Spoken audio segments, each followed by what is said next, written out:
The shooting of three college students this holiday weekend has added more fear and concern about a rise in bias, discrimination, and violent attacks against Arab Americans and Muslims in the U.S. William Brangham has the story. 48-year-old Jason Eaton was arraigned today in connection with the shooting of three college students of Palestinian descent in Burlington, Vermont over the weekend. He's charged with 3 counts of attempted murder in the second degree. Authorities say he shot the men without saying a word, and while no motive has been determined, the shooting is being investigated as a possible hate crime. The uncle of Kenan Abdelhamid, one of the victims, spoke today at a news conference. Kenan grew up in the West Bank, and we always thought that that could be more of a risk in terms of his safety, and sending him here would be the right decision. We feel somehow betrayed in that decision here. In addition to Abdelhamid, families identified the other victims as Hisham Awartani and Tashin Ali Ahmed. Relatives said the 3 were walking to dinner on a residential street when they were suddenly attacked. 2 of them were wearing keffiyehs, a traditional Palestinian headdress, and they were reportedly speaking a mixture of English and Arabic. Awartani is a junior at Brown University, Abdelhamid a student at Haverford College, and Ahmed attends Connecticut's Trinity College. They were in Vermont for Thanksgiving, visiting one of their families. Today, Attorney General Merrick Garland said that because of the Israeli-Hamas conflict, tensions here are high. All of us have also seen a sharp increase in the volume and frequency of threats against Jewish, Muslim, and Arab communities across our country since October 7th. There is understandable fear in communities across the country. This shooting comes amid a documented rise in Islamophobia and anti-Arab incidents. Since the Israel-Hamas conflict began, the Council on American Islamic Relations has received over 1,200 requests for help or reports of bias, a 216% surge from the same time last year. Those incidents include at least 1 murder, 2 other attempted murders, and numerous violent threats involving guns being discharged or brandished. On October 15th, 60-year-old Chicago resident Wadea Al-Fayoum was killed, stabbed 26 times by his landlord. Officials say he targeted the family because they were Muslim. The alleged shooter in Burlington pleaded not guilty today, and the 3 young men are being treated at a local hospital. While the motive for this attack is still unclear, some groups argue officials should clearly consider this a hate crime. Abed Ayoub is the National Executive Director of the American Arab Anti-Discrimination Committee. He's been in regular touch with the families of the 3 students. Could you first tell us how these 3 young men are doing? The young men right now are, first of all, relieved that the person responsible for their shooting has been apprehended and is in custody, and Burlington is safer with him off of the streets. One of them is recovered fully. He should be released from the hospital soon. If not, he released already. And 2 of them are, have some injuries that they are overcoming. One of them, some very serious injuries, but they are, they have a long road of recovery ahead of them, physically and emotionally as well. And how are the families doing? We heard one of the uncles describing how his nephew moving to the U.S. from the West Bank was considered by the families to be the safe choice. How are they all processing this? This has come as a shock to the family members and to the community. They're having a difficult time.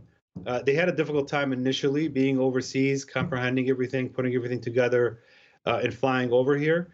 The students were at the grandmother's house of one of the victims. So, it's good that there were some relatives there, some familiar faces there, but it's difficult when you're, thousands of miles away and your son gets shot. It's a whirlwind of emotions and trying to gather yourself. But a lot of folks in the community have stepped up, and they are on their way here, and hopefully, they'll be with their children soon.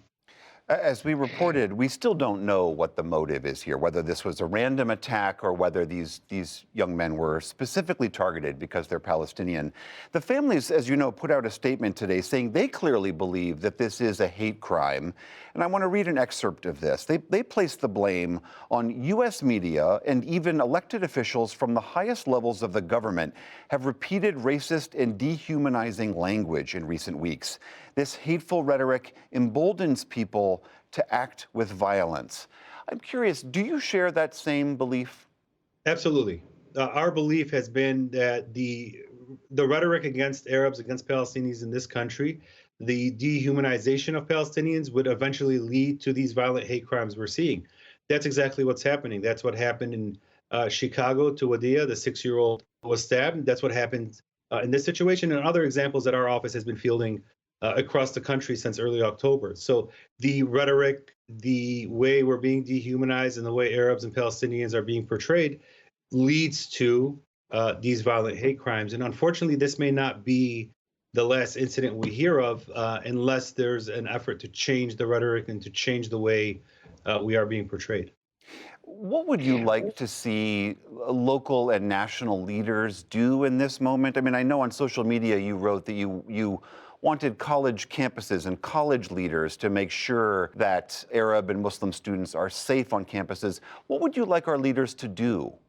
The first thing they can do is recognize that the Arab and Palestinian community here is under attack and hate incidents are on the rise, and work with the community to push some of that hate and some of that incidents away from us, right? They can do that by changing their rhetoric and stop the attacks, the baseless attacks on the community, going after Palestinian student groups, going after Palestinian students, allowing for the doxing of Arab and Palestinian students on your college campuses. You know, all of that eventually is going to lead down one road, and that's going to be violent hate crimes. So we have to stop a lot of these things that are happening on college campuses and in the general public. And our elected officials, our leaders need to stand up to those and say enough is enough. We don't need to see any more of the doxing. We don't need to see any more of the targeting. We don't need to shut down Arab and Palestinian student groups.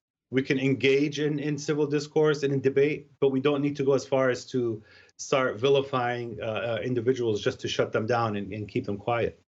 I mean, at the same time, obviously, what is happening between Israel and Hamas is horrifying to watch. And there are groups on both sides supporting the Israelis and groups supporting the Palestinians here in the U.S., and they have a legal right to be protesting.